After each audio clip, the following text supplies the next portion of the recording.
Manifest everything in magic of thinking big programme में आप सभी का हार्दिक अभिनंदन है।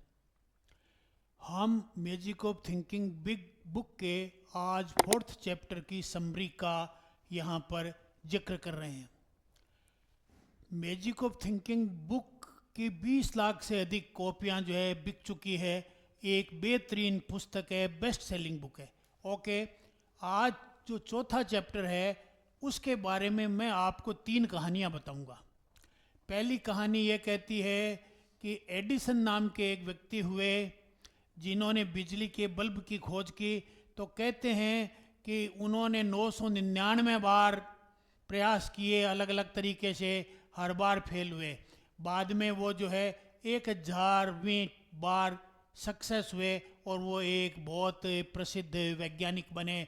और आज जो बिजली मिल रही है अपने को, उनमें उनका बहुत बड़ा योगदान है। अगर वो इतने वर्षों तक नहीं लगे रहते, 999 प्रयोग नहीं करते, तो शायद अपन बल्ब बनाने की स्थिति में बहुत लेट आते। ओके, इसी तरह से कुछ तो यहाँ तक कहते हैं कि उन्होंने 10,000 किए, पर चलो जो कुछ भी हो, कुल मिलाकर के उन्होंने बहुत अधिक संख्या में किए और लगातार लगे रहे। उनका सोच बड़ा था। क्या सोच बड़ा था? मुझे विश्व को बिजली से जगमगाना है, ये सोच था। जब बड़ा सोच था तो लंबी अवधि लगे रहे और लगे रहे तो एक दिन कामयाब हुए और पूर्व मानव जाति के लिए एक वरदान साबित हुए। दूसरी एक छोटी सी कहानी बड़े सोच के लिए और मैं सुनाना चाहूँगा। एक रेकरो नाम का व्यक्ति थे जो मिलिट्री से रिटायर हो गए। 60-62 साल की उम्र हो गई। तो उन्होंने कहीं से अपनी मम्मी वगैरह से एक रेसिपी बनानी सीख रखी थी। तो उन्होंने वो रेसिपी को कईयों को दिया किया। मैकडोनल्ड का आपने नाम सुना ही होगा, वो उसके संस्थापक थे। तो वो बर्गर बनाने की उनके पास में जो रेसिपी थी, उन्होंने 1000 लोगों के पास वो गए, पर किसी ने भी कहा नहीं नहीं, ये चलने वाली चीज़ नहीं है, और नहीं है, और नहीं है। आखिर निराश हो गए और इसमें खर्चा भी काफ़ी कर गया। परिवार वाले भी नाराज हो गए, सब नाराज हो गए। आखिर उनकी एक भाई की लड़की, नैन्सी नाम की लड़की थी, उसने एक छोटी सी कोई दुकान करती थी खाना बनाने का। उसने कहा मैं आपकी इस बर्गर को इस्तेमाल करके देखती हूँ, अगर ठीक हुई तो अपन इसमें मिलके आगे काम करेंगे। और उन्होंने जो है उस नैन्सी ने उसको चालू किया और वो इतनी फेमस हुई, इतनी पॉपुलर हुई कि आज विश्व में ऐसी कोई जगह नहीं है जहाँ मैकडोनल्ड बर्गर बनाने वाला रेस्टोरेंट नहीं हो। तो लंबा सोच, बड़ा सोच मेहनत मांगता है। अब एक छोटी सी और कहानी सुनाऊंगा। मैंने कहा ना 3 कहानियाँ सुनाऊंगा, उसके बाद में मैं इस सोच को कैसे बड़ा किया जाए वो बतलाऊंगा।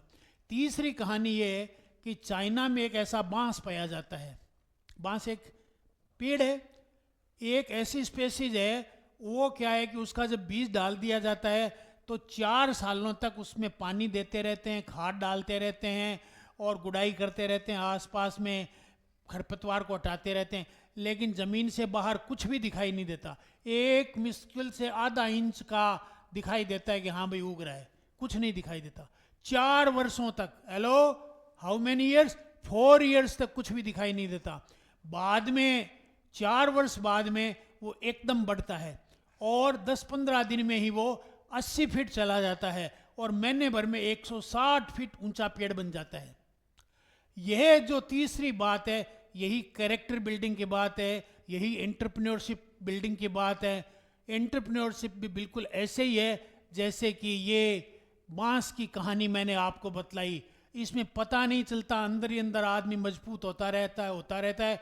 और एक दिन जो है मैं आपको मेरे जीवन की एक छोटी सी कहानी सुनाऊं।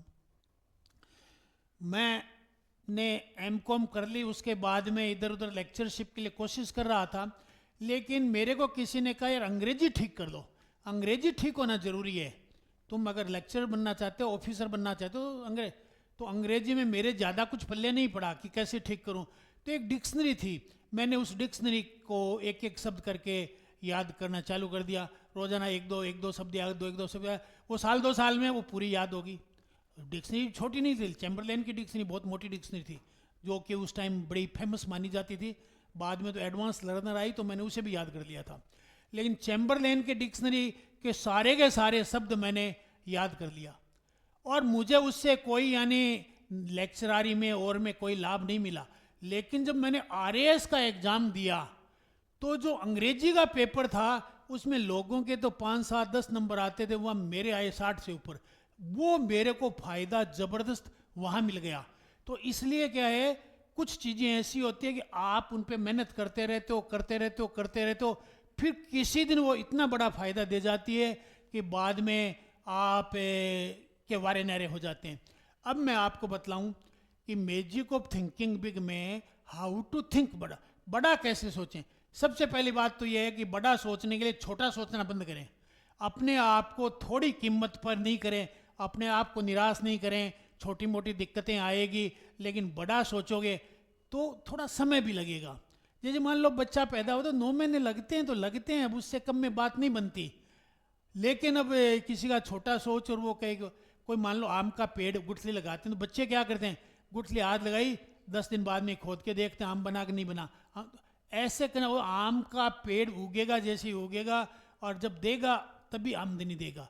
तो बड़े सोच के लिए ज़रूरी ये है कि आपको धैर्य रखना पड़ेगा, मेहनत करनी पड़ेगी और अंदर ही अंदर जो प्रगति हुई है उस प्रगति को मापते रहना पड़ेगा। हो सकता है बाहर प्रगति दिखाई नहीं दे, लेकिन जिस दिन दिखाई देगी उस दिन इतनी बड़ी दिखाई देगी कि बाद में कोई है नहीं। नरेंद्र मोदी जी अपने हैं, कोई नहीं जानता था, सामान्य थे, ठीक है, डिसिप्लिन आदमी थे, ठीक थे। लेकिन मैं इनके बात की, इन्होंने खुद ने बताई है, यानी अपनी कहानी बच्चों के बाद, बच्चों से मन की बात करके, ये इनका रेडियो पे प्रोग्राम आता है, उसमें इन्होंने खुद ने बताई है, जो मैंने सुनी है। इन्होंने कहा कि मैं तो कुछ भी नहीं था, लोग आते थे, प्रोग्राम होती थी तो कुर्सियाँ लगाने का काम करता था, दिल्ली में रहता था। फिर मैं गांव आ गया, अपने वहाँ पर अहमदाबाद के पास जो गांव बड़ौदा के पास रहने लगा। एक दिन मेरे पास में अटल बिहारी वाजपेयी जो प्रधानमंत्री थे उनके पीए का फ़ोन आया मोबाइल पर, और बात कराओ कि आपसे बात करना चाहते हैं प्रधानमंत्री महोदय। तो उन्होंने कहा करा दो। तो फ़ोन पे किया तो बोले कहाँ हो? तो मैंने कहा भाई मैं तो मेरे एक कोई पड़ोसी है, उनकी डेथ हो गई, सो दाह संस्कार में आया हूँ।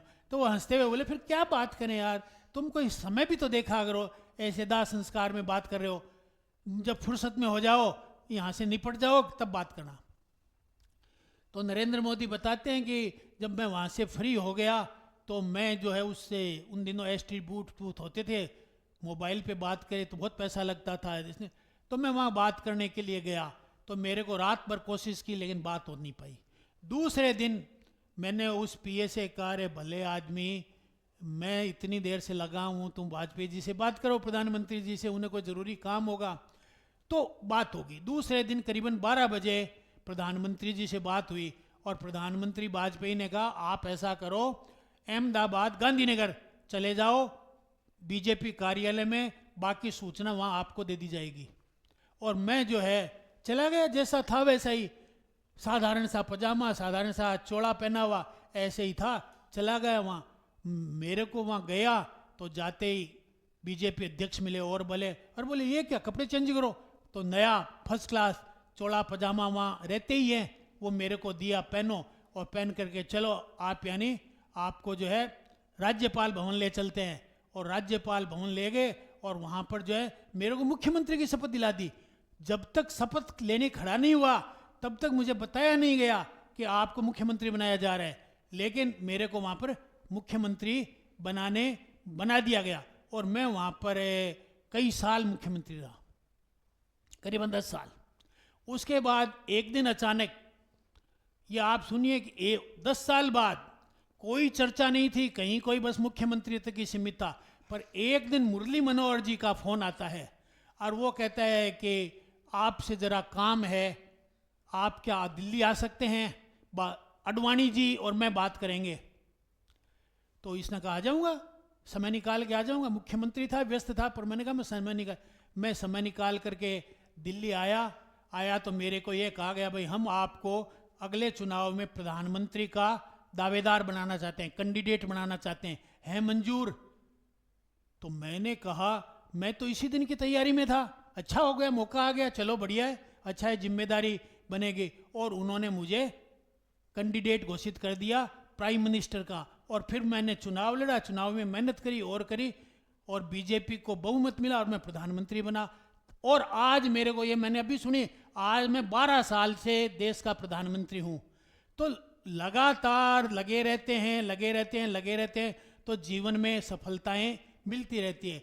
लेकिन हर व्यक्ति इतना मजबूत नहीं होता, मैं भी ये मान सकता हूँ, पर कोई बात ना, जितना जितना मजबूती हो उतना करिए। मजबूत आप रहना भी चाहो तो लोग नहीं रहने देते। वो कहते हैं कि यानी अरे क्या करोगे, ये धोखा हो जाएगा, ये धोखा हो जाएगा, ये दिक्कतें हैं। तो मजबूत रहने में, क्योंकि कैरेक्टर बिल्ड्स इन वैलीज। आप कठिनाई के समय में आपका चरित्र बनता है।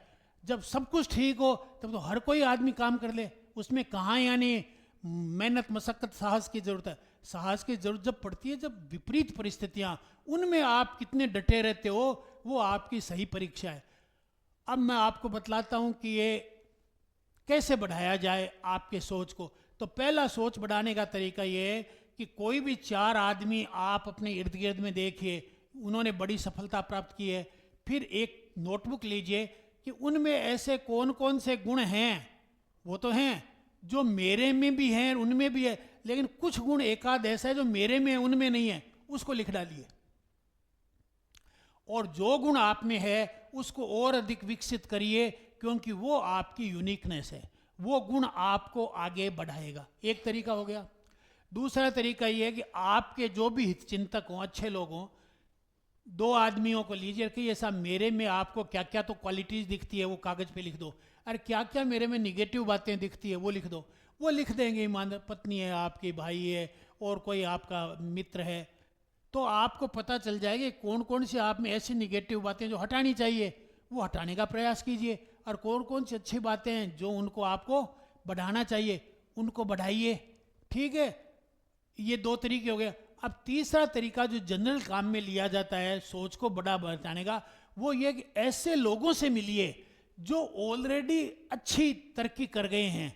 अब कहोगे उनसे कैसे मिले, मिलना नहीं हो सकता, तो फिर दूसरा तरीका, उनके द्वारा लिखी गई पुस्तकों को पढ़िए, उनके द्वारा कोई वर्कशॉप आयोजित करते हैं उनको करिए। इस तरह से आपका सोच बढ़ेगा, और जब सोच बढ़ेगा तो आपकी पॉकेट की साइज भी बढ़ेगी, आपका बैंक बैलेंस भी बढ़ेगा, और आपकी समाज में प्रतिष्ठा भी बढ़ेगी, आपका गौरव भी बढ़ेगा।